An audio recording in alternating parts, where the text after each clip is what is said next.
बजरंग सेना मेवाड़ द्वारा आज अमावस्या के अवसर पर हर वर्ष की भांति इस वर्ष भी निःशुल्क सर्व पितृ मोक्ष अमावस्या का कार्यक्रम 105 श्रद्धालुओं के साथ पूरे उत्साह के साथ संपन्न हुआ। बजरंग सेना मेवाड़ प्रमुख कमलेंद्र सिंह पवार ने बताया कि अतिथि के रूप में शामिल भाजपा के दिनेश भट्ट, अलका मुंदड़ा, महेश भावसार, पूर्व मंत्री जगदीश राज श्रीमाली, सामाजिक संगठन के नरेश शर्मा, भूपेंद्र सिंह भाटी, हीरालाल सोनी, पार्षद रेखा चौहान एवं बार एसोसिएशन के नरेंद्र नागदा के मुख्य रूप से पंडित यज्ञ नारायण शर्मा, पंडित रणछोड़लाल जोशी के सानिध्य में कार्यक्रम उत्साहपूर्वक संपन्न हुआ।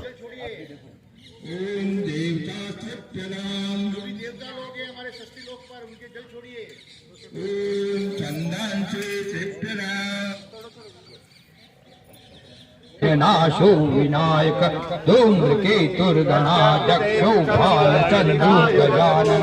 सबसे प्रार्थना करता हूँ कि इस तरह से आप जो कार्य कराते हैं इसके लिए हम आभार, आपने हमें मौका दिया और निश्चित रूप से पितरों तक हमारी ये पॉजिटिव एनर्जी पहुँचेगी और जाने अनजाने किसी भी प्रकार की गलती हुई हो तो हमने क्षमा मांग ली है और यह स्थान का भी आभार, हमें हर तरह से अनुकूलता मिली सबका।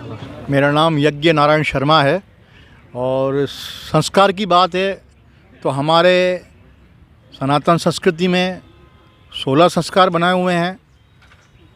उन 16 संस्कारों में से आज की तारीख में केवल 3 संस्कार, जन्म, परण और मृत्यु, ये 3 संस्कार रह गए हैं। बाकी धीरे धीरे ये संस्कार धीरे धीरे लुप्त होते जा रहे हैं।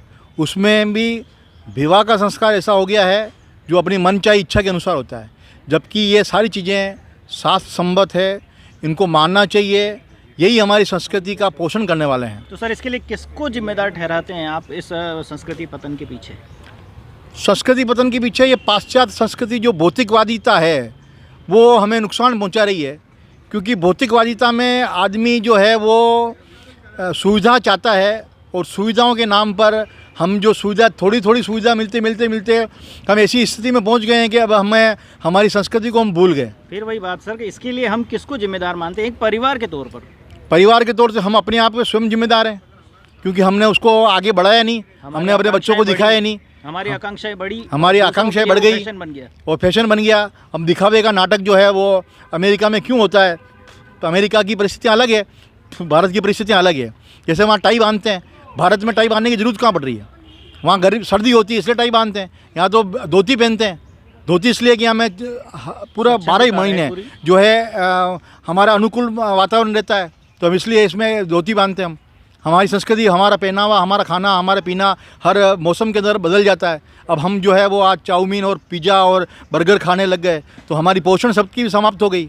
इसी प्रकार से अनेक चीज़ें ऐसी है जो हम छोटी छोटी चीज़ें हैं जिनको हमने ज्ञान से या अज्ञान से किया, पर वो आज हमारे लिए बहुत बड़ा दुख का कारण बन गई। तो सर, हर परिवार के लिए, क्योंकि बच्चे की पहली पाठशाला परिवार मानी गई है, तो हर परिवार के लिए आपका क्या संदेश होगा? जिस तरह से आज सर्वधर्म सामूहिक एक तर्पण कार्यक्रम रखा गया और अच्छा है कि ये एक संस्कृति को भी दर्शाता है और आपके दिवंगत आत्माओं को भी आप कृतज्ञता जाहिर करते हैं, तो पूरे परिवार को, जो सनातनी परिवार है, उनके लिए क्या संदेश है? देखिए, सनातन संस्कृति जो है वो बहुत लिबरल है।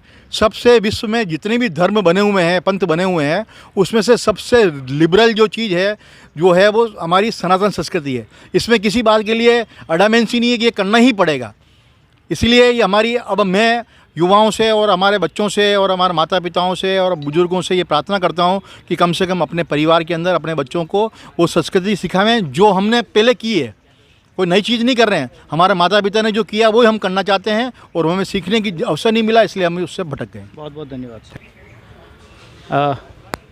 सर, आज जो कार्यक्रम हुआ है सर्वधर्म सामूहिक तर्पण कार्यक्रम, श्राद्ध के निमित्त जो किया गया है, तो सर कहाँ देखते हैं आज की पीढ़ी को इसमें कितना इंटरेस्ट है, कहते हैं कि उसका क्या रुझान रहता है इसमें?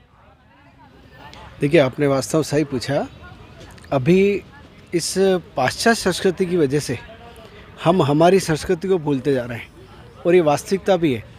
और हम लोग, हमारा उद्देश्य यही है बजरंग सेना मेवाड़ का कि इस संस्कृति को जीवित रहे। हम तो तर्पण वगैरह सारा कर रहे हैं, लेकिन हमारी आने वाली पीढ़ियाँ क्या इस चीज़ को याद रखेगी? सर, हम क्यों दोष दें किसी कल्चर को, किसी संस्कृति को, जबकि भारत में पहला गुरु ही माता पिता होता है। कहा जाता है कि पहला गुरु माता पिता होता है, तो संस्कारों की बात हम क्यों भूलते जा रहे हैं दिन ब दिन? जी, आपने सही फरमाया। वैसे प्रथम गुरु माता पिता ही हैं और ये हमें हमारे को सुधारना पड़ेगा वाकई में कि माता पिता का ही प्रथम कर्तव्य है कि वो अपने बच्चे को ये चीज़ सिखाए। और ये चीज़, इसी का उदाहरण मैं बताऊं, आज जैसे जो ये कार्यक्रम हुआ है, मैं अपने आप को नहीं बिठा करके मैंने मेरे बेटे को बिठाया ताकि वो इस चीज़ को समझे, इस चीज़ से सीखे, ताकि वह भी आने वाली पीढ़ी से, क्योंकि अभी आपने जो प्रश्न पूछा बढ़िया है, क्यों अभी आज हम लोगों ने जैसे हम मान लो मैं मेरे पिताजी माताजी के अलावा दादा दादी का भी श्राद्ध कर रहा हूँ, ये बच्ची देखेगा तो कल वो भी इस चीज़ को सीखेंगे। वरना अगर हम भी उनको नहीं सिखाएंगे तो वास्तविकता में और प्रथम गुरु माता पिता है। क्योंकि हमारी जो संस्कृति है उसमें पीढ़ी दर पीढ़ी जो ज्ञान चलता है, चाहे वो श्रुतम हो या लिखित शास्त्र हो, वही ज्ञान हमारी पीढ़ी दर पीढ़ी संवाहक बनते हैं हमारे आज के नौजवान। तो संस्कृति को लेकर जो इस तरह के आयोजन होते हैं काफ़ी सराहनीय हैं और होने भी चाहिए। और आयोजन के नाम पर जो धर्म के साथ विकृति होती है या किसी तरह का कुछ छेड़छाड़ होती है, जैसे फिर बात वही आ जाती है पहनावे को लेकर स्पेशली, या कुछ और बातें भी उसमें जुड़ी हो सकती है, जिस पे अभी धर्म सभा भी हुई और उसमें कुछ निर्णय भी किए गए कि आगामी नवरात्रि में कुछ इस तरह के आयोजनों में क्या क्या बंदिशें रहेगी, ज़रा आप बताएंगे। देखिए, बंदिशें तो हम देने वाले हम कौन होते हैं, हमारा काम है संस्कृति को बचाने का। हम ये चाहते हैं जो 9 दुर्गा माता जी को हम लोग पूछते हैं, 9 दिन जो गरबा होते हैं, अब उनके नाम से जहाँ कई होटलों रिसोर्टों में 2-2 3-3 दिन के, मैं होटलों रिसोर्टों की बात कर रहा हूँ, वहाँ 2-2 3-3 दिन में वहाँ उनके साथ माता जी की तस्वीर तो होती नहीं, वहाँ गरबों में अंदर जिस तरह से पोशाक धारण की जाती है मात्र महिलाओं द्वारा, गरबा कार्यक्रम होता है। हाँ, और फिर उनके नाम से फिर बाद में कहीं कहीं शराब भी परोसी जाती है। गत बार भी ऐसा कोई विषय आया था, एक बड़ा प्रतिष्ठान था, अभी नाम नहीं लूँगा, उसको वहाँ जाकर के हमें बंद कराना पड़ा। तो ये है संस्कृति हमारी कहीं कहीं बचे, इस हेतु हमारा यही प्रयास है।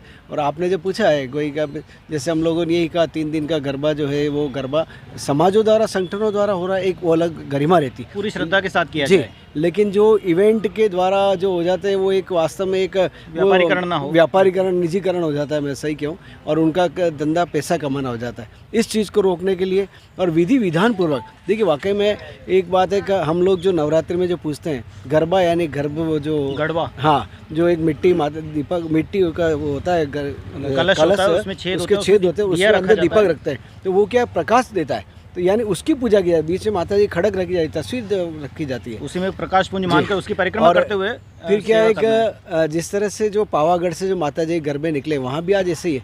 लेकिन आज क्या है, बड़ी बड़ी मूर्तियाँ फिर बनाना, फिर प्लास्टर, फिर इसकी झील में विसर्जन जो करना, तो वो एक तरह से कहीं ना कहीं झीलों का हमें स्वयं गंदा करने के साथ भी छेड़छाड़ और धर्म के साथ भी छेड़छाड़। और फिर क्या होता है, उन माता उनको तस्वीर जब उसको पानी के अंदर विसर्जन करते हैं तो कहीं ना कहीं माता जी का कहीं गर्दन है, हाथ है, वो सब बह करके जो उस पर आ जाते हैं, तो वो बड़ी अनादर होता है। तो हमारी धर्म की रक्षा हम स्वयं करें, धर्मो रक्षति रक्षतः। बहुत बहुत धन्यवाद सर।